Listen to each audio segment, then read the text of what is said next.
Adam Fravel received his sentence of life in prison today. Madeline Kingsbury's family took the stand to give their victim impact statements. Maddie's sister was one of those who recounted the moments since she disappeared in March of last year to the moment she had to say goodbye. For months, we lived out of hotels and suitcases. I was out of work. We were away from our homes, our friends, any sense of normalcy. My days consisted of news and law enforcement interviews, trying to map out areas in the wilderness to search, endless cups of coffee in place of food, many tears, very late nights, maybe 3 hours of sleep, and then getting up to do it all over again.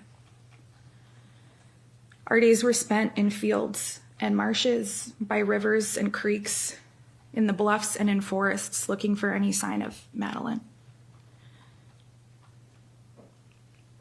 I watched my parents crumble and disintegrate and turn into shadows of themselves. Their eyes having that 1,000-yard stare and just empty. Not knowing what to say or do and just being at a complete loss. How do I tell you what it's like to have Madeline's children have to tell them that we don't know where their mommy is and that she's lost? How do you explain that to two kids that are so young? How do you explain to them that they can't ever go back to the home that they knew and they will never live with their parents again? I was not the one to ultimately tell the children that their mother died. My father and stepmother took that burden, but I've certainly been there for the questions and the wonderings of a 3- and 6-year-old, both about their mother and their father. I've been there to hear my 6-year-old niece say that mommy was too young to die.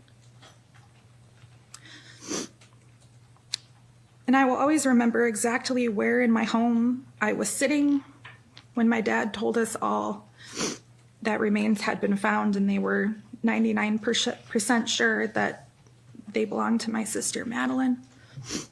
I'll always remember how I fell to the floor and I'll always remember the absolute feeling of emptiness in the days and weeks after. And how do I tell you what it was like to drive with my dad to accompany Madeline's remains to the funeral home where she would ultimately be cremated?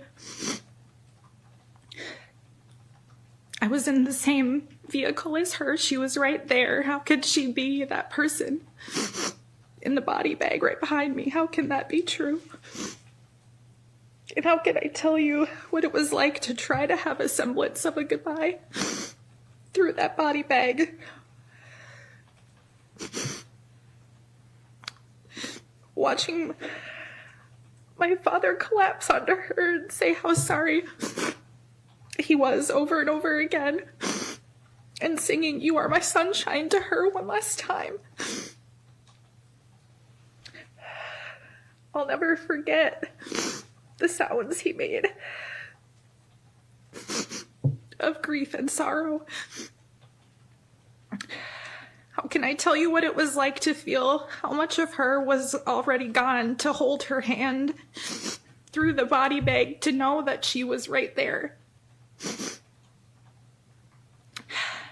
To know that if I did see her,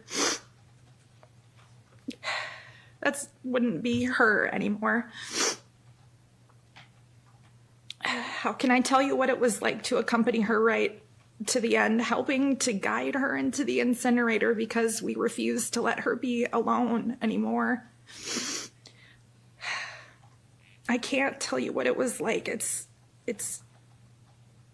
indescribable. Again, that was Madeline Kingsbury's sister, Megan. Now, you can watch the entire sentencing and impact statements on our website at KAAL-TV.com.